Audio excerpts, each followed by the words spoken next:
Seja muito bem-vindo a mais uma análise do Bitcoin, onde a gente vai estar analisando um pouquinho da movimentação que a gente passou para vocês, para entender o que pode estar acontecendo no mercado, para a gente se preparar e não ser pego de surpresa aí, que nem o Trump fez recentemente, após anunciar a tarifa contra a China, onde o mercado ele basicamente aqui, ó, despencou 15% no Bitcoin.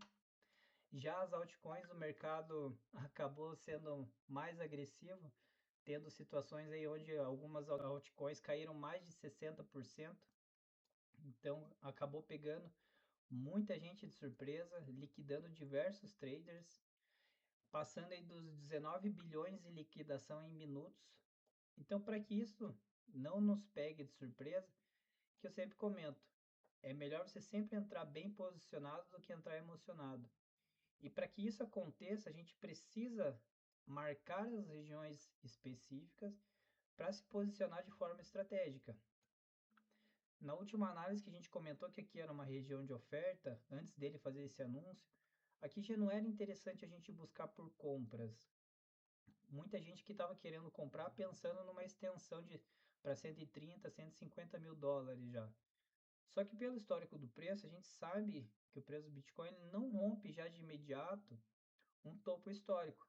Normalmente ele tende a ter uma acumulação, segurar um pouco o preço nessa região, para depois, em algum momento, romper. Se vocês puxarem historicamente o preço do ativo, vocês vão observar esse comportamento.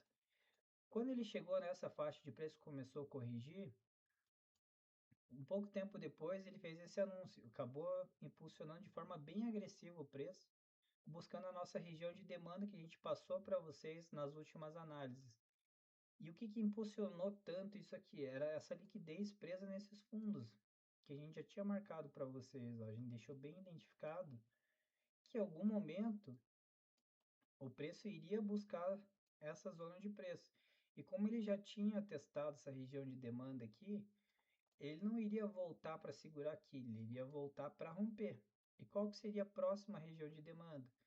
Na faixa de 102 mil a 98 mil, 99 ali, que foi onde ele veio, testou essa região, subindo basicamente 14, 15%, ó, 13% ali, e deu um bom retorno para quem pegou a operação.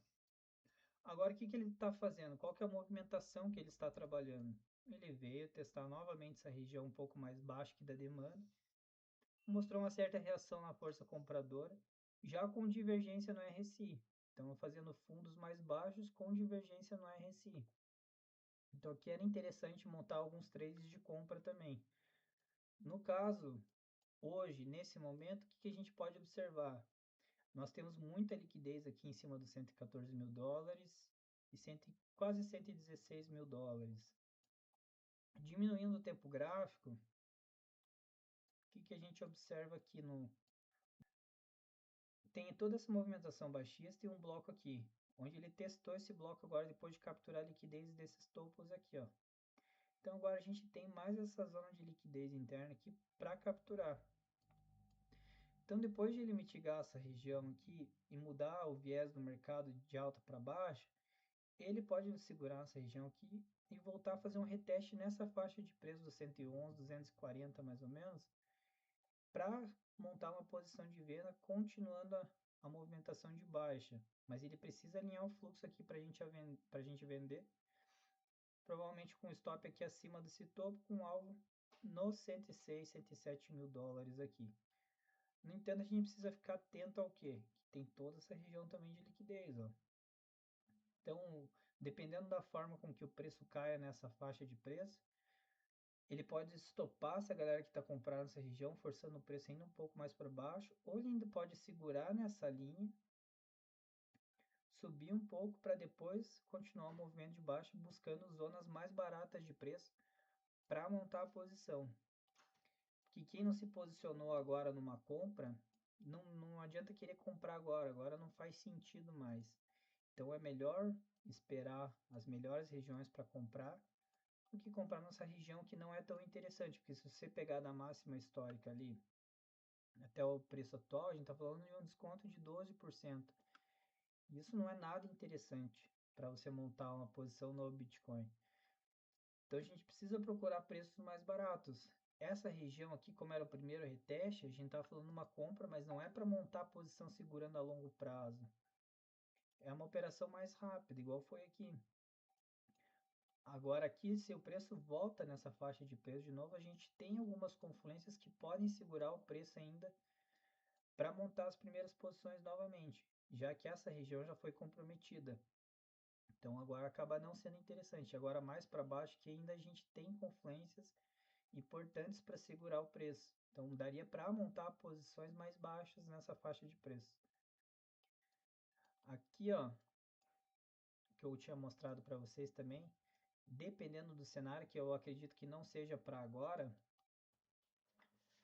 ainda temos essa região ainda que não foi trabalhada, que é a região dos 88, 90 mil dólares aqui, que a gente tem uma ineficiência no preço aqui, juntamente com um topo que foi rompido e não foi testado como suporte ainda. Não acredito que seja para agora, mas aqui seria um dos melhores pontos para montar a posição. Então, caso em algum momento o preço venha buscar essa faixa de preço, é bem interessante para a gente estar acumulando aqui mais cripto. Não só Bitcoin, né? Porque quando o Bitcoin chega nessa faixa de preço, a gente pode estar comprando o Bitcoin, mas você vai olhar as altcoins também vão ter várias oportunidades. Então a gente usa como referência daí para se posicionar. E por que essa desvalorização é interessante? Porque se você pegar aqui, ó, lá do topo até aqui embaixo é na casa dos 25 a 30%. Assim como as correções passadas dele também foram, ó. Aqui foi 30%. Então essa correção no bull market é normal para o Bitcoin. Mas nada impede dele chegar nessa primeira região de demanda e continuar a movimentação altista ainda. Porque aqui a gente está trabalhando dentro desse canal. Ó. Então pode ser que ele venha segurar aqui, que é uma confluência também. E é um ponto interessante para montar uma posição mais leve aqui, buscando alvos mais altos aqui, talvez para uma nova máxima. Mas para isso a gente precisa de catalisadores importantes no cenário global que impulsione o preço e façam o pessoal do varejo comprar caro. Porque quem que vai comprar caro? O que, que vai estimular uma pessoa a pagar 130 mil dólares num Bitcoin e não comprar quando ele está barato? É o pessoal do varejo. E para isso a gente precisa ter um planejamento, falando como um institucional, de movimentação grande que impacte de forma global, porque são lançadas várias notícias no mercado que começam a impulsionar a informação otimista para esse público, que animam eles para comprar o Bitcoin nessa faixa de preço. Imagina lá, começam várias notícias muito boas para o Bitcoin, falando que vários bancos estão aceitando Bitcoin, fundos lançando ETF, várias narrativas impulsionando o mercado cripto para gerar essa euforia e aumentar a demanda do ativo num preço mais caro. Então, daí, quando vai estar todo mundo comprando nessa euforia nas máximas históricas, o institucional que montou posição nos preços mais baixos aqui, quando o mercado estava em pânico, vai começar a vender para essa galera. Então tenham muito cuidado com a narrativa do mercado, que normalmente é o contrário, está falando muito bem do mercado. Quando teu amigo, teu vizinho, alguém da família mais perto que nem entende de cripto começar a falar de Bitcoin para comprar, é um bom sinal para você estar vendendo suas posições e saindo do mercado.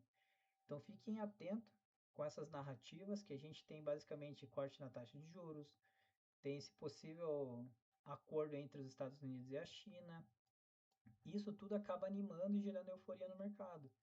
Então fiquem atentos agora, quem não montou posição. Se for montar, já sabem as regiões que eu mostrei aqui para comprar.